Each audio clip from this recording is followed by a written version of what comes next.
Yo personalmente, y no sé la audiencia, pero yo eso no lo quiero sobre mi familia, ¿no? Entonces, es una ideología bastante, es un debate bastante difícil realmente de tener una respuesta correcta o incorrecta. Yo creo que no hay respuesta correcta o incorrecta, son ideas distintas. Es que realmente, Daniel, lo que estáis planteando es que ¿qué prefieres? ¿Susto o muerte? O sea, directamente, quiero decir, o sea, es una elección muy, muy difícil, pero entonces, en tu caso, Dani, ¿qué herramientas crees que podemos tener para, bueno, pues para seguir adelante o mantener este sistema tal cual? La respuesta es bastante triste la que te voy a dar, pero hoy estamos en un punto de no retorno. Entonces, hay planes paralelos, sí, Bitcoin es una opción interesante para tener un plan paralelo, pero no sustituible. Entonces, para mí, Bitcoin no se traga el sistema fiat, sino que coexiste. Entonces, es muy difícil cambiar el sistema porque es demasiado grande la red que tiene el dólar, es demasiado grande la cantidad de apalancamiento que hay en el globo entero. Entonces, tratar de bajar ese desapalancamiento siempre lleva a dolor. Es muy difícil, entonces por eso vemos, es muy interesante esto, Laura y José. No sé si han visto, pero últimamente las recesiones duran menos días, ¿no? Cuando hay una recesión, los gobiernos y los bancos centrales entran con más poderío.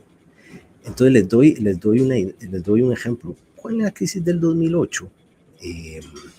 Entre el tiempo que la Reserva Federal estuvo viendo que venía la ola encima de ellos y dio soluciones, pasaron varios meses para que la Reserva Federal aceptara que había que intervenir y hizo intervención. Pasaron varios meses e inclusive fue ya cuando había cadáveres en el camino. Cuando vino COVID, la Reserva Federal le tomó semanas sacar el BTFP. ¿Qué les dice a ustedes eso? Que la velocidad de reacción cada vez es mayor porque el riesgo en una economía sobrefinancializada es brutal de dejar que siga su curso. Entonces, todo esto te lo digo, Laura, porque lo veo muy difícil retornar. No lo veo. Más bien veo a los políticos y a los bancos centrales sacando nuevas siglas cada vez más para tapar agujeros que se abren en el camino. O sea, que no nos queda otra que seguir imprimiendo dinero. O sea, somos unos junkies de la impresión de dinero directamente. José. Sí. Mira. Sí. Estoy de acuerdo. Sí, lo ha dicho muy claro, Daniel. Estamos en un sistema muy frágil, al que hemos llegado solos, ¿verdad? Entonces, evidentemente, salir de este sistema es doloroso, sí, eso es evidente, ¿no? No hay mucha solución, por desgracia, fácil, ¿no? Claro, ¿por qué se han creado todos estos desequilibrios? Esa es la gran pregunta que nos tendríamos que hacer, ¿no? Para tratar de que en un futuro no sucediese, ¿no?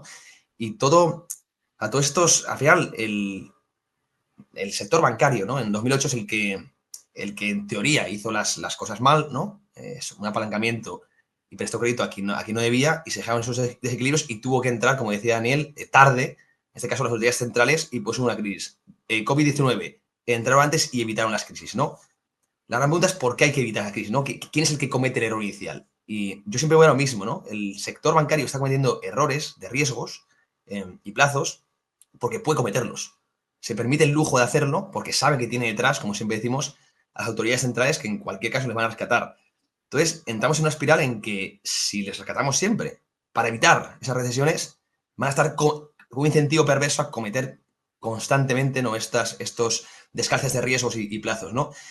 Y ese problema, que cada vez vamos a tener que rescatar más y más y más, y claro, uno ya no sabe hasta dónde vamos a llegar, ¿no? Pero claro, no se pone solución, se pone simplemente un parche para seguir buscando la data para adelante, ¿no? Claro, mucha gente piensa que los bancos son culpables y otros pensamos que los bancos son culpables porque tienen ese apoyo, esa regulación detrás, ¿no? Entonces es muy complicado. Sí, no hay solución fácil. Bitcoin, por ejemplo, decía Daniel, ¿no? Nace como solución a un problema, evidentemente. Nace, de hecho, en la crisis 2000, en la crisis financiera.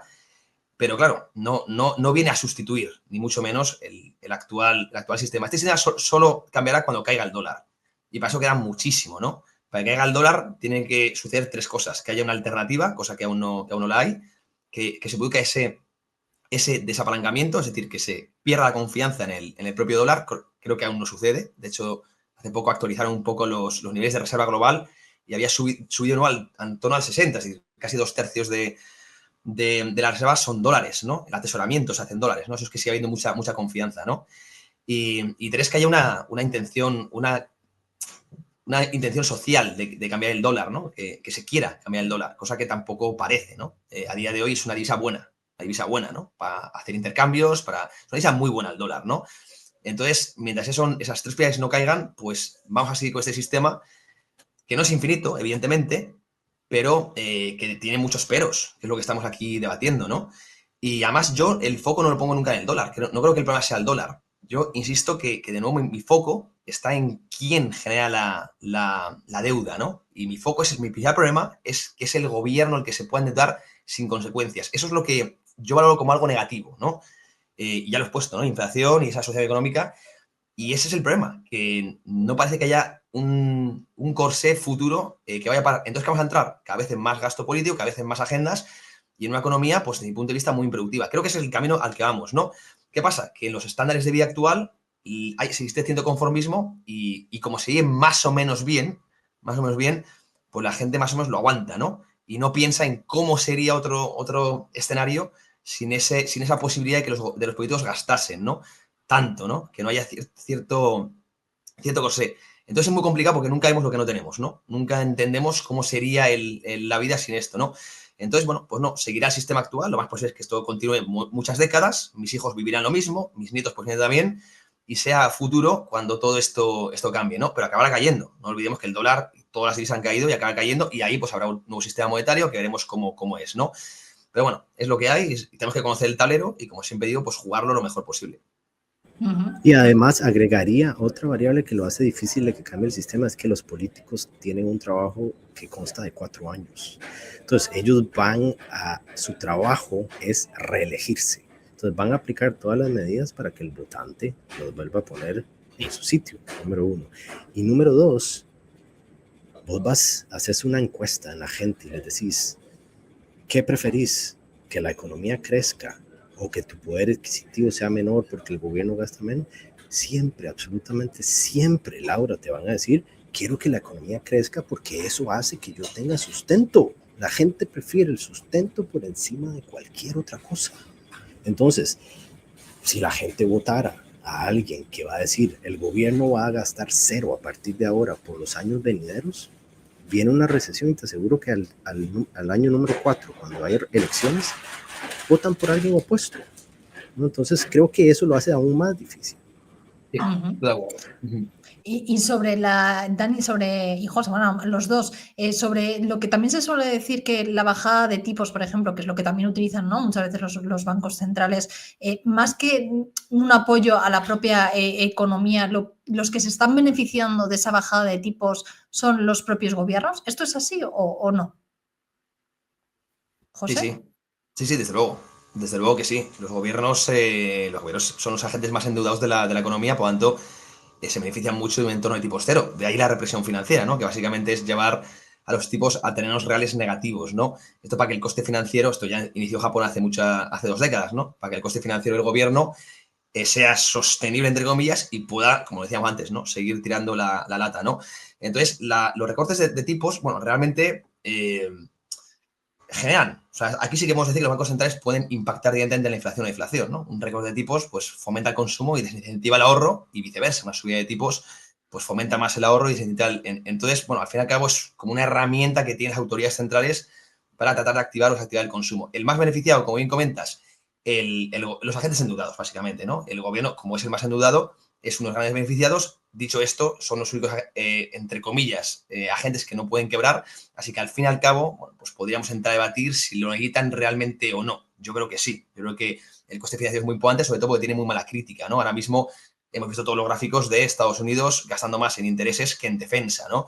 Y esto, pues, oye, evidentemente un tío en Massachusetts, un tío en Ohio, pues no le gusta nada que están pagando sus impuestos básicamente para una deuda que no han disfrutado, ¿no? Y dejando de poder dedicar ese dinero a sanidad, a educación, a defensa, justicia, lo que sea, ¿no? Entonces, por eso creo que los gobiernos sí que tienen mucho interés en que los tipos sean bajos. De hecho, no es secreto, Donald Trump lo ha podido decir. Y por eso influyen mucho en la decisión de la banca central, ¿no? Esto es lo que se conoce como dominancia fiscal, ¿no? Cuando realmente hay cierta colaboración, digamos, entre tesoros y bancos centrales, ¿no? De nuevo, son partes del mismo cuerpo, ¿no? Son brazo izquierdo, brazo derecho, comunicación directa entre ellos y bueno, pues juegan el mismo equipo, para decirlo de alguna manera, ¿no? Y van a favorecer siempre al gobierno para que pueda sostener, como digo, estos niveles de gasto y político, básicamente, para poder sostenerse en el poder. Si al final todo es eso. Yo agregaría a eso, que estoy de acuerdo con José, yo agregaría que lo importante son los tipos reales negativos. Entonces, con un crecimiento continuo de deuda, se necesitan tipos reales negativos para poder mantenerlo a flote. Eso significa que si la inflación está en 3, por ejemplo, y el tipo de la Reserva Federal está en 2, hay un tipo real negativo de -1. ¿verdad? Entonces, eso es muy importante para poder reparar la deuda. La kriptonita para toda economía es cuando hay tipos reales positivos, porque se vuelve más difícil pagar deuda para cualquier deudor, sea el gobierno o sea un ciudadano a pie, es más para los ciudadanos de a pie. Entonces, eso siempre vamos a ver que eso siempre se va a dar. Yo agregaría además que no hay, digamos, no hay, la reserva, el Tesoro de Estados Unidos puede operar a tipos al 5, al 6, al 7. Yo no veo ningún problema con eso. Tal vez a 15%, ahí sí se le empieza a complicar. Pero más que eso, yo creo que lo importante para la economía que salga adelante es que la curva sea una curva sana, la curva de rendimiento. Entonces, que no esté invertida, sino que los tipos de corto plazo sean menores a los de largo plazo. Cuando eso se dé, y es lo que pareciera que va a suceder, entonces hay muchos más compradores dispuestos a comprar deuda de Estados Unidos. ¿Por qué? Porque si financian en la parte corta a un costo menor a la que generan retornos en la parte larga de la curva, ¿no? Entonces, creo que eso es importante y sano para la economía, pero tipos reales negativos, eso es crítico para que el sector privado pueda honrar sus pasivos. ¿Los tipos reales negativos son consecuencia de mercado, tú crees, Dani, o es una intervención pura? Yo creo que la curva está bastante manoseada por los bancos centrales, especialmente después de todos estos programas del QE. Los bancos centrales han manoseado, como decimos nosotros, muchísimo los niveles. Pero sí creo que siempre van a asegurarse de que hayan tipos reales negativos. Eso es bastante claro. Porque un ejemplo bastante interesante que a la gente le cuesta creer es, aun si la inflación digamos que la inflación fuera 1%, entonces la gente aplaudiría y diría, genial, pero si los tipos están en 4, hay tasa real positiva, es más difícil pagar tus pasivos como deudor. Entonces, siempre hay que asegurarse, o el gobierno se va a asegurar de que los tipos estén en territorio negativo. En territorio negativo, también, como siempre, tiene consecuencias negativas que hay que comentar. En primer lugar, siempre he dicho yo, Daniel, el bono del Estado pasa a ser un activo que ya no es un activo de ahorro, ¿no? Ya es el bono ni siquiera protege el poder adquisitivo, ¿no? Y debe ser uno de los grandes pues activos para que, sobre todo, grandes patrimonios acaparen, o sea, dejen su capital, ¿no? Segundo, que permites, como siempre digo, que haya proyectos muy poco rentables en la economía, ¿no? Y esto es lo que le ha pasado a Japón, que es que, pues, al final acaba normalizando crecimientos del 0,3% y bueno, vivir en un estancamiento constante, ¿no? Y eso se debe precisamente a la represión financiera, que es lo que comenta Daniel, que es tipos reales negativos. Pueden estar los nominales al 4%, pero la inflación en el 6%, y realmente estás favoreciendo, como digo, esa zombificación, ¿no? Entonces, sí, sostienes básicamente al sector financiero, sí que al final todo es lo mismo, ¿no? Tires la lata para adelante, pero es que acabas, o sea, nos he fijado que estamos cada vez metiendo más consecuencias negativas en el saco, y todo esto es solo para sostener el sistema actual, ¿no? Quizá, esto es una pregunta mucho más complicada, ¿no? Deberíamos decir, oye, ¿cómo tratar de mejorar este sistema, no de mantenerlo, ¿no? Es para otro debate, ¿eh? Pero quizá es una pregunta que los economistas nos deberíamos hacer, ¿no? Y efectivamente, sí, tú haces represión financiera, que es totalmente, desde mi punto de vista, creada. No creo que los tipos reales negativos sean consecuencia del mercado. Yo me opongo firmemente a eso. Creo que es totalmente por la intervención del Tesoro y los bancos centrales. Y claro, pues sí, sostienes este nivel de deuda, este nivel de gasto, pero conviertes el bono en un activo de desahorro y además haces que los proyectos económicos sean mucho menos rentables o que por lo menos puedan subsistir proyectos de muy baja rentabilidad, ¿no? Que en otros escenarios con tipos reales positivos no existirían, ¿no? Entonces los recursos que son finitos, no lo olvidemos, irían donde tienen que ir, ¿no? Y pues evitarías, como digo, ese estancamiento económico, ¿no? O sea, todo tiene sus consecuencias negativas y siempre hay que poner un balance, ¿no? Oye, preferimos esto, preferimos lo otro, ¿no? Es la gran pregunta, ¿no? Que uno se tiene que hacer. Dani. Yo diría que el sistema es el que es. Me gusta mucho la idea de cómo podemos tratar de cambiarlo, pero eso requiere muchísimas variables para intentar cambiarlo, pero siempre hay que pensar cómo podríamos, y yo creo que de ahí nace, por ejemplo, algo como Bitcoin, de esa pregunta. Pero no solo deberíamos hacernos esa pregunta, sino es, si la danza es la que es, ¿cómo la vamos a bailar?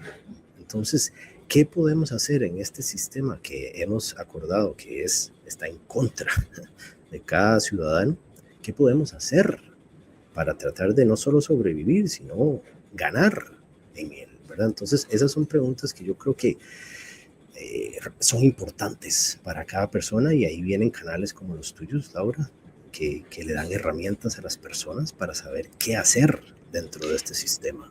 Trump ha ganado las elecciones. Se abre un nuevo mercado alcista para el ecosistema de las cripto. Bitcoin nos deja rentabilidades de más del 150% en el año 2024. Estás de enhorabuena. Hemos llegado a 20.000 suscriptores, más de 20.000 en el canal de YouTube, y estamos regalando 20 cursos completos de criptomonedas. Fácil participar. Hay que seguir en la cuenta de YouTube, @tradingpromedia, el canal secundario sobre criptomonedas, @CryptoTrends, y dejar un comentario en esta publicación. Daremos el ganador muy pronto. Toda la información en la descripción. Mucha suerte.